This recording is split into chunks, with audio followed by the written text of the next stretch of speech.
Something crazy is happening inside Iran right now, and honestly, most people aren't even keeping up with it.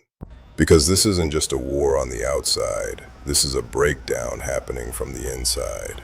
Right now, it feels like Iran doesn't have one government. It has multiple groups fighting each other for control. You've got politicians, and then you've got the military. And the military, they're starting to take over everything.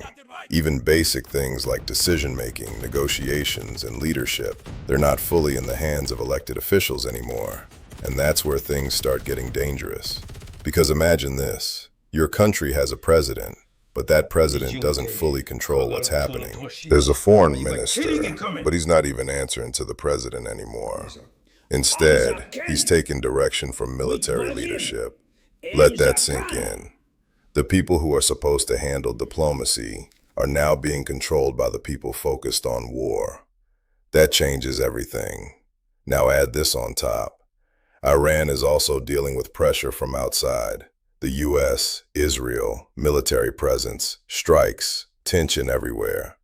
But at the same time, inside the country, power is shifting fast.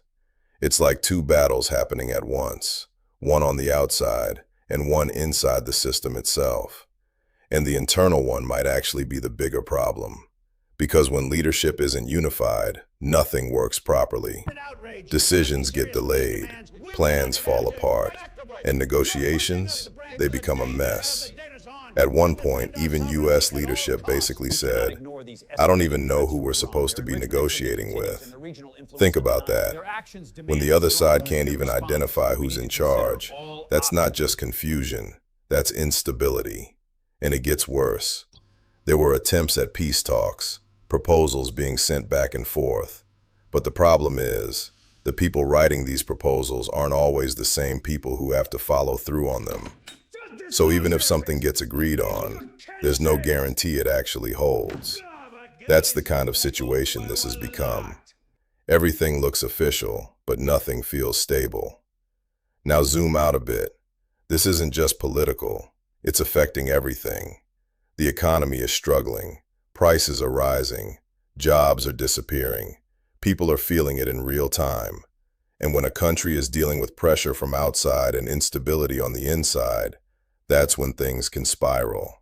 Because eventually, the pressure builds up. What does the exit actually look like for a regime caught in this trap?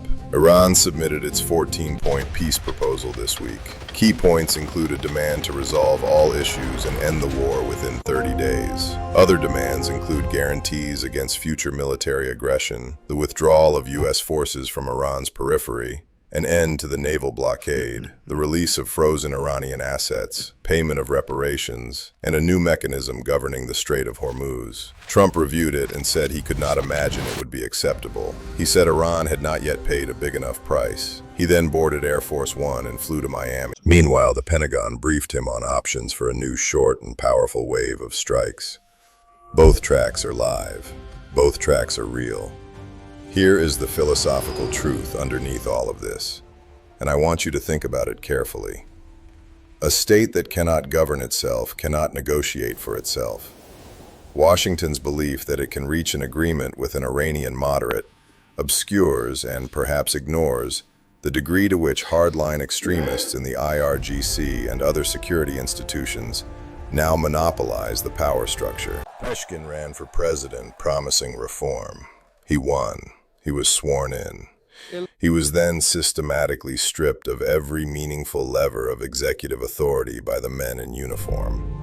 Peshkian posted on X explicitly that in Iran there are no radicals or moderates, only Iranians who are revolutionary, calling for iron unity of the nation and government behind the supreme leader.